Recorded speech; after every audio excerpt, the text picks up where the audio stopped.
Hey everybody, we're back, ready for chapter 5, but I thought before we go to chapter 5 we would review a little bit what's been happening up to this point, just so you kind of know where we're starting. The protagonist in the story is Matilda, Maddie, cook. Her family owns the Cook Coffee House. It's just her and her mom and her grandfather, because her dad passed away, and they have a cook, a free black lady named Eliza, who does all the cooking. And they have a serving girl named Polly, who was also a friend of Maddie's that passed away from a fever. And there's a lot of opinion, speculation from the people in the coffee house about what's causing some of the sicknesses around Philadelphia. One gentleman said he thought it was rotting coffee beans down on the dock, but that it might smell bad, but it's not going to kill you. Some people said it was some of the refugees, which are people coming in from other countries and that don't have a home, and they said they were bringing it with them and that they were the ones getting sick. But a doctor at the coffee house reminded them that there was a lady in town that was just a normal lady, not a refugee, not a poor person that got sick and died. So that can't be it either. They're not really sure. One person did bring up yellow fever, but they said there's no way that could be. We haven't had yellow fever here in 30 years. So we'll see. Chapter 5, August 24th, 1793. A week later, 64 people had died, though no one seemed quite sure what killed them. Rumors of a fever near the docks snaked through the city. People avoided the shops by the river and came up to our end of High Street, where the air smelled cleaner. They made our strong box grow delightfully heavy.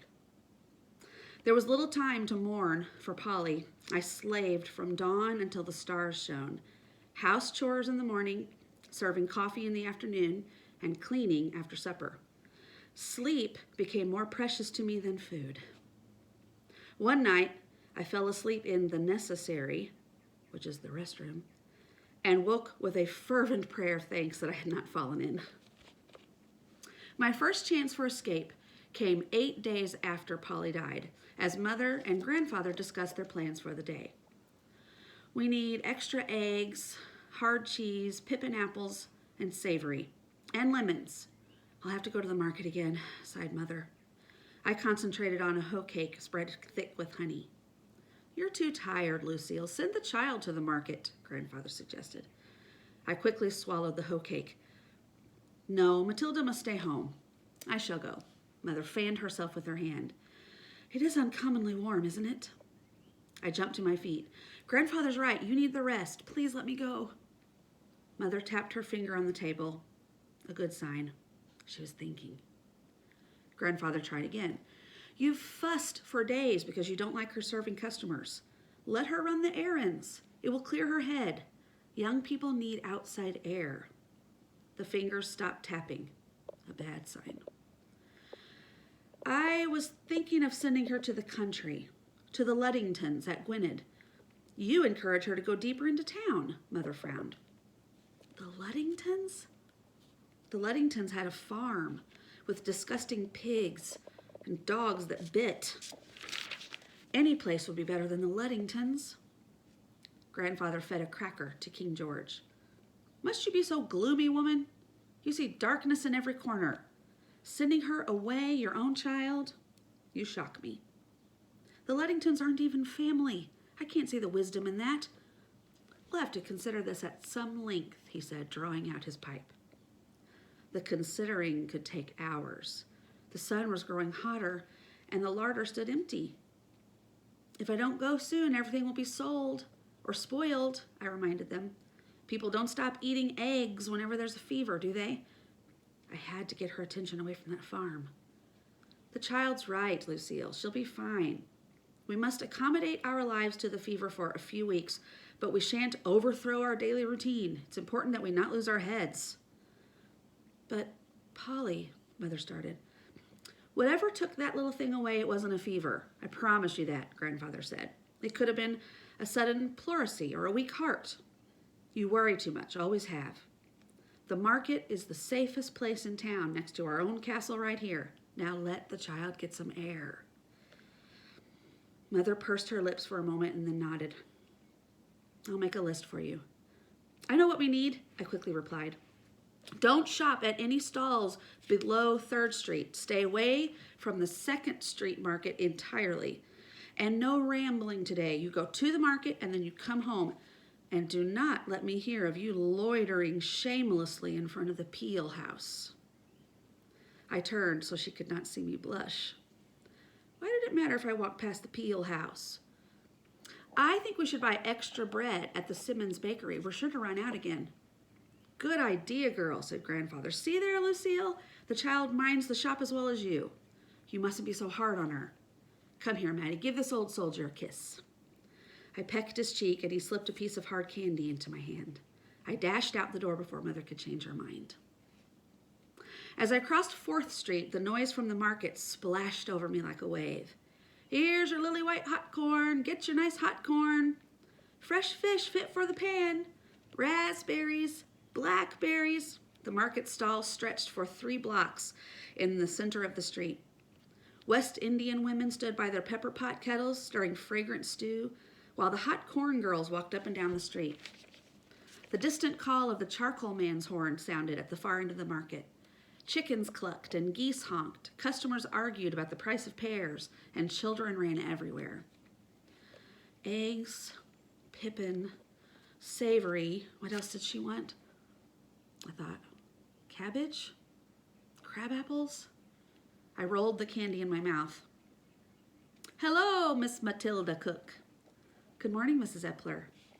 Mr. and Mrs. Epler were German farmers who brought their eggs and chickens to market 3 times a week. Mrs. Epler fluttered about in her stall, her tiny black eyes looking this way and that, her chins flapping as she spoke.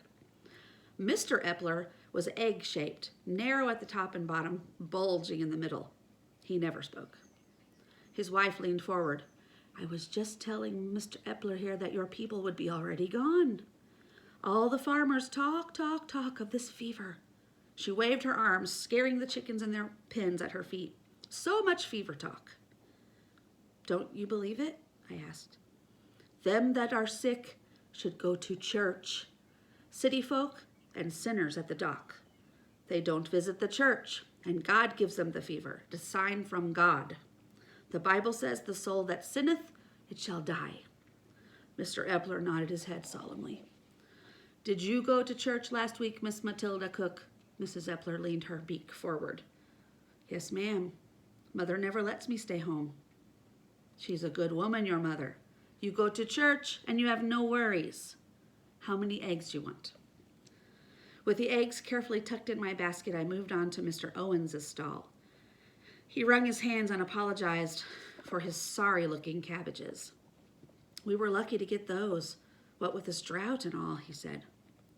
He was so discouraged about the cabbages, it was easy to talk his price down. He may have lowered it even further, but I felt sorry for him.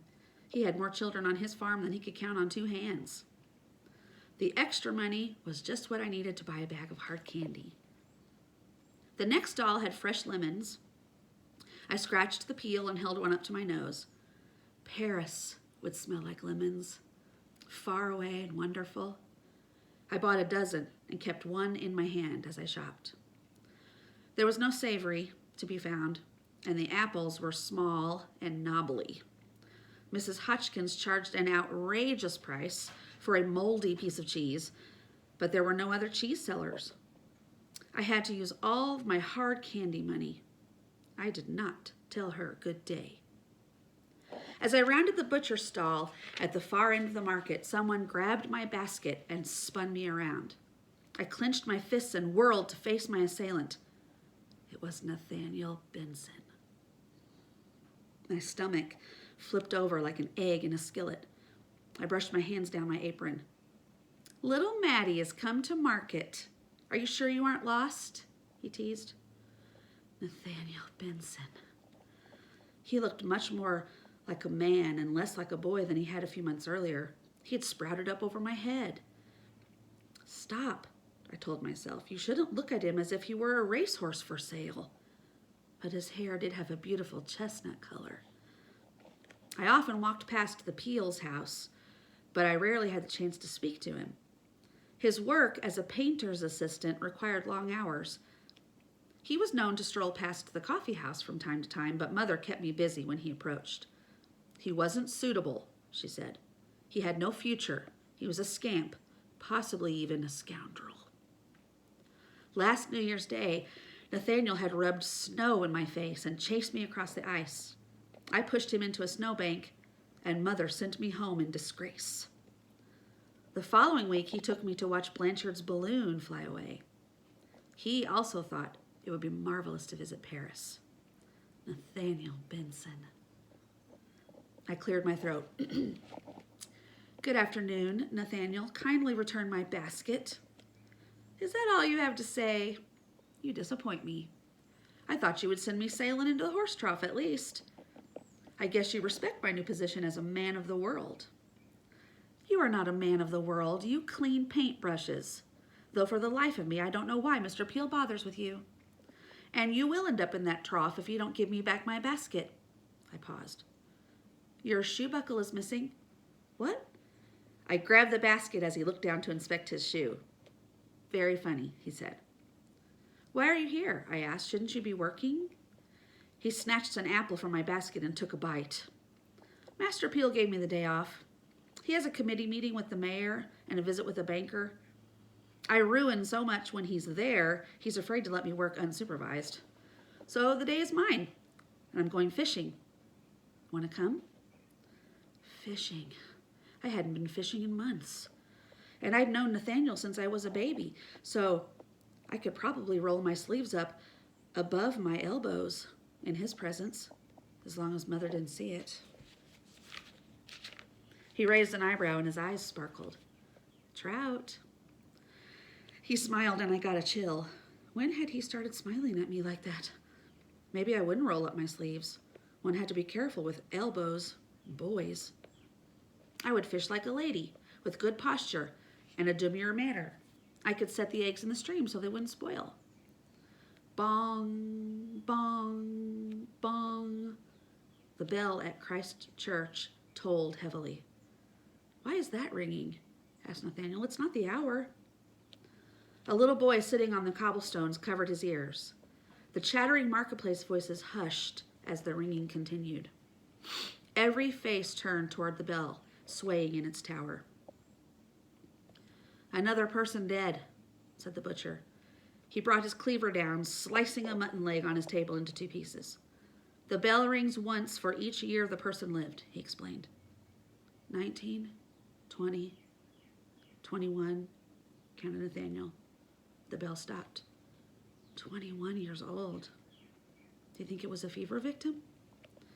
Don't you start carrying on about this fever, I warned.